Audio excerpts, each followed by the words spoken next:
In our previous lesson, we talked about how to write thermochemical equations, and one that we talked about was the combustion of propane, which is this reaction right here. And in that combustion, we said it was exothermic, so it produced 2200 kilojoules of energy. And we learned that you write the energy if it's exothermic on the product side, and the amount has to be experimentally determined. And so in this reaction, we know that the ratio, the mole ratio of 1 mole of propane, when it's burned, will produce 2200 kilojoules. And in that process, 5 moles of oxygen will react, 3 moles of carbon dioxide will react, and will be produced, and 4 moles of water will be produced, as well as the 2200 kilojoules of energy. So now we can use energy in our stoichiometric calculations. In other words, we know that there's a 1 to 5 to 3 to 4 ratio, mole ratio of substances, but there's also 2200 kilojoules of energy ratio with those moles. And so what we're going to do is we're going to look at how much total energy is produced in a chemical reaction when 1.75 moles of carbon dioxide are produced.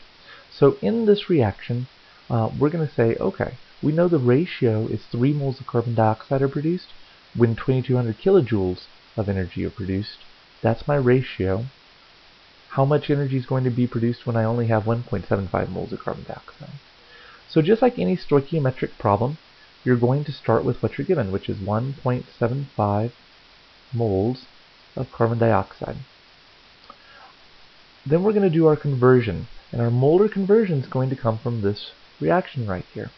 3 moles of carbon dioxide are produced when 2200 kilojoules of energy are produced.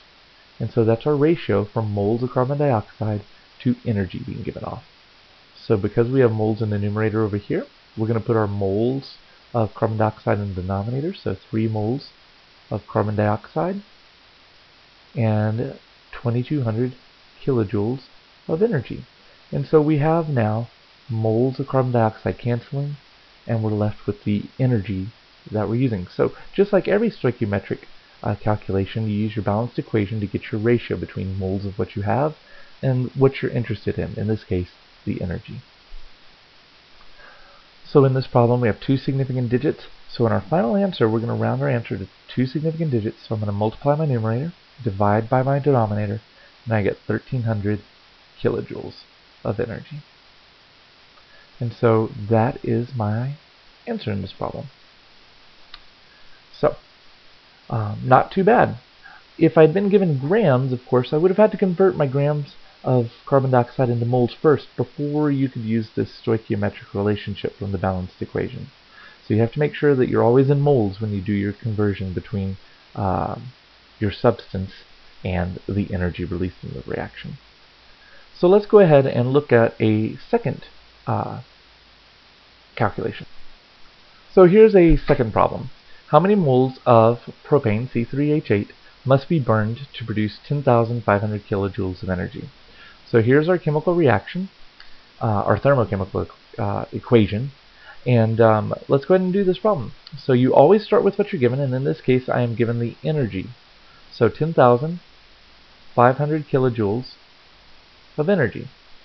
And so in order to convert from energy to moles of propane, I just need to look at the stoichiometric ratio.